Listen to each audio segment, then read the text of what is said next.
So Discworld is a very prolific series in the fantasy space. It was written by Terry Pratchett. It started in 1983 and continued until his unfortunate passing in 2015. And at that point, the series had accumulated 41 novels. These are novels of fantasy, of adventure, of satire, of politics, of comedy. There is a lot to unpack here, but let's start with how it's presented. Because it is very unique compared to most series in that it is designed to be read in any order you want. But there is still a bit of a structure to guide you along, as it is made up of multiple sub-series. And these are series that usually involve the same factions or the same characters, and it's definitely advised to read these sub-series in order, but like I said, you don't have to. And aside from those, you also have like children's books, YA books, books that are completely standalone. There is just a lot here, so it's definitely a daunting task when you go to start it, because you're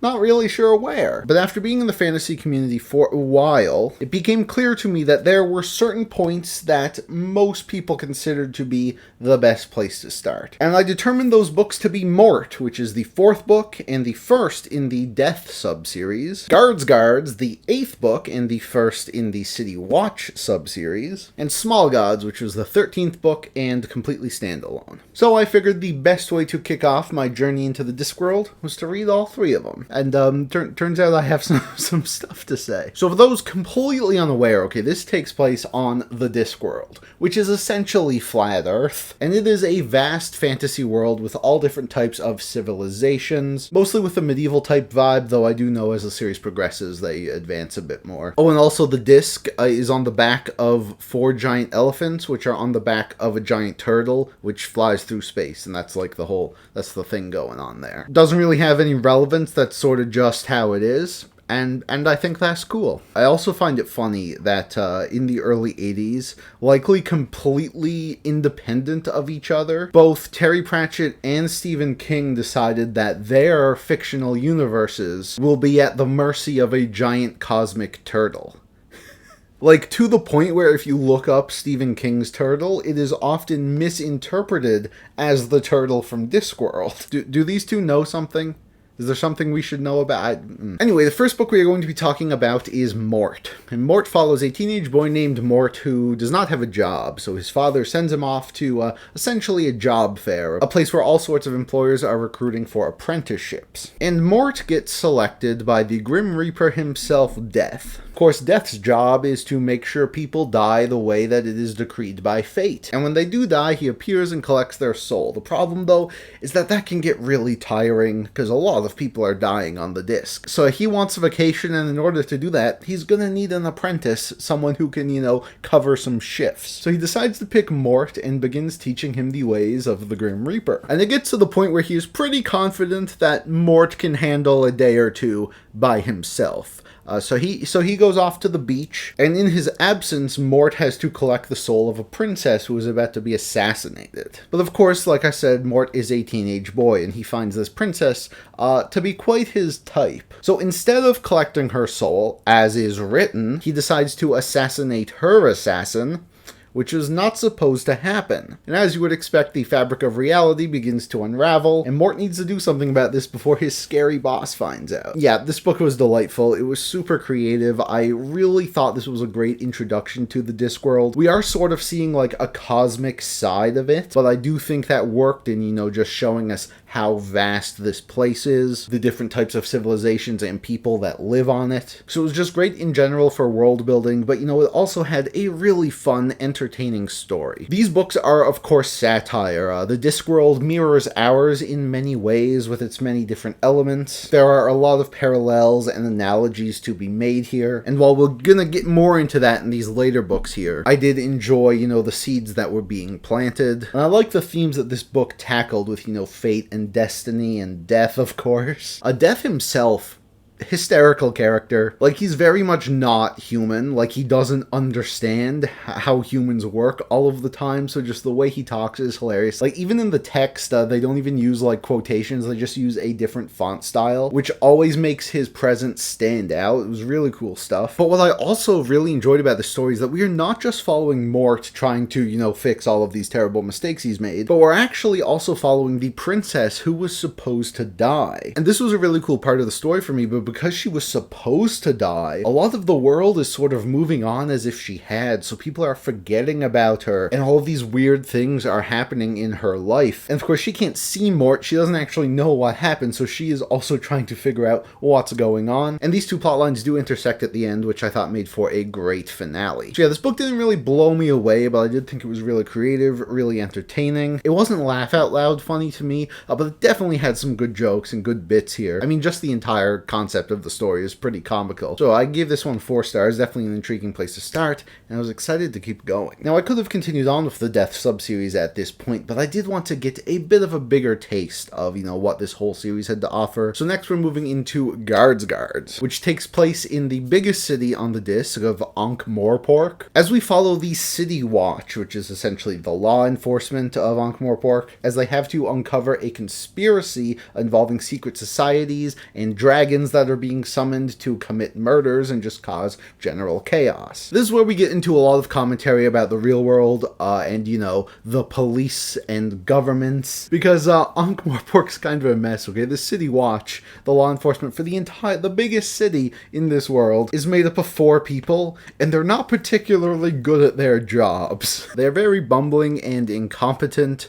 They're run by Commander Vimes, who is an alcoholic and doesn't really take things super seriously anymore. But it starts to change when a young rookie named Carrot joins the team, and he is almost too good at his job to the point where it's starting to piss people off. What do you mean you're arresting the Thieves Guild? You can't do that. They're just part of the city. But his infectious determination does spark something in Commander Vimes. And, you know, the whole watch decides that, you know, we're dealing with a crisis here. We should probably lock in and, you know, do our jobs. And so this one was another really fun story. It's more of a mystery. We are seeing, like, both sides as they are happening, which was cool. Pratchett seems to do that a lot, and I do really like that style of storytelling. But it was mostly just the characters. They were so fun to follow. Vimes is probably, like, the most human Discworld character I've run into, and his characterization was genuinely really great. It also had some really fun action sequences involving dragons. You know, these are creatures that we are, you know, long extinct. People don't believe in them, so, you know, the watch sort of has to convince people that they are real, and then figure out a way how to deal with them, because no one is really equipped for it. And I did think this one was quite a bit funnier. It definitely had some really, really great gags, definitely a few laugh-out-loud moments. I did really enjoy its commentary. You know, we're set in the big city here, so there are even more parallels between this world and ours. It's a bit sad to think that, you know, this book came out in the 80s, and it's still so relevant today, but that's how it is. That definitely speaks to, you know, how ahead of his time Terry Pratchett is, how timeless his work is, but also still kind of sucks that that nothing's changed. Yeah, I gave this one 4.5 stars, thoroughly enjoyed it,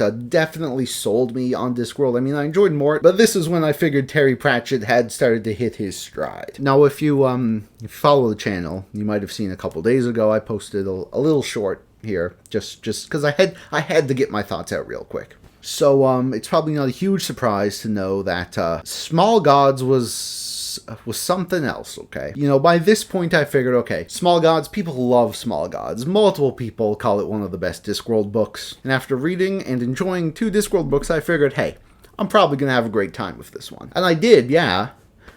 But this might be my favorite book I've ever read.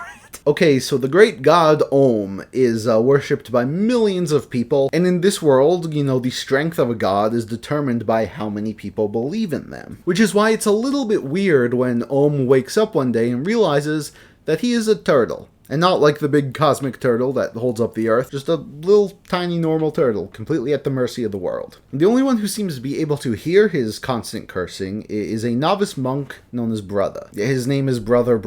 That's a very silly book, okay. Now, Brother, of course, does worship Om, but he has a very hard time believing that this little obnoxious turtle is his almighty god. Especially because what this god is saying does not really line up with the religion that he has been following his whole life based on this god's supposed teachings. Shortly after, Brother and his new divine companion are whisked away to the nation of Ephebi on a diplomatic mission to do some peace talks or whatever. Things can get a bit rocky when your nation's entire government and way of life is based on the teachings of a single god. So yeah, they have some enemies that they just want to smooth out some tensions. And that's all I'll say on the story, but I will say it definitely surprised me with just how high the stakes got, just how many interesting elements and twists it had. And as far as stories do go, it's kind of perfect.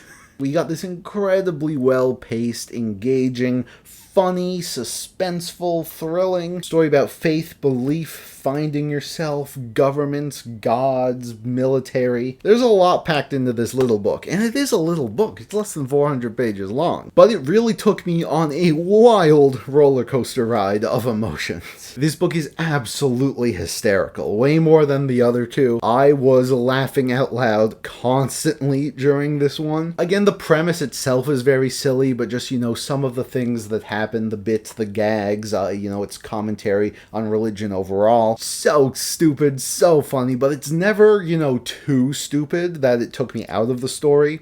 I was still fully locked in, fully invested, and believed in this world. But I think what really pushes it over the top for me was its commentary on religion. This is still very much a satire, again, a lot of parallels between this world and our world. Stuff that happened in the past, stuff that is still happening today. This book has a lot to say about faith and is particularly very critical of organized religion, how people are often twisting the words of doctrines to further their own agenda, both on a personal level and a societal level. It's truly fascinating stuff, and again, this is stuff that we are still dealing with in the world today, and it does suck, but again, it just speaks to how timeless a story this is, and it may always be relevant. But what I think makes Terry Pratchett's satire so great, compared to a lot of others, is that even though it is hypercritical of certain topics, it never feels like it is being condescending. I feel like this is a book that atheists, agnostics, religious folk alike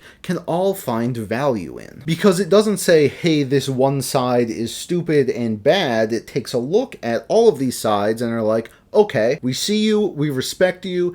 Isn't this thing that you do sometimes really funny and ridiculous? But it never treats these things as complete punching bags. And the way we get to see into the lives of these characters, while they may be absurd, while they may be ridiculous, the way he paints these characters as people, who are doing what they believe is right, it was really fascinating stuff. And yeah, all of these elements really just make the perfect package, right? Like this, man, I am really not exaggerating when I say how much I love this book.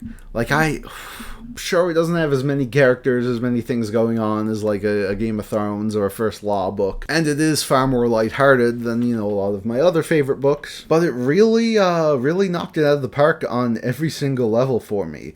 And I was thinking this before I had finished it, before I even knew how it would all conclude. I was getting ready to be like, oh, this might be it. This might be the one. But then the whole ending sequence happened, and it floored me. Absolutely. Could have had just a normal standard ending, and I probably would have still thought this highly of it. But the way it just wraps everything up, the way it ties all of its themes together, beautiful. Absolutely beautiful. Perfection. I cannot stress enough how much I absolutely love Small Gods. That's why it was easily my favorite Discworld book so far, easily one of the best books I have ever read. And if you are going to take one thing away from this video, and likely multiple videos I make in the future. In fact, if you're going to take one thing from my entire presence on the internet for the rest of my life, read Small Gods. I genuinely listen, a lot of my favorite books I can be like, okay, I love this, but not for everyone. I think this book is for everyone.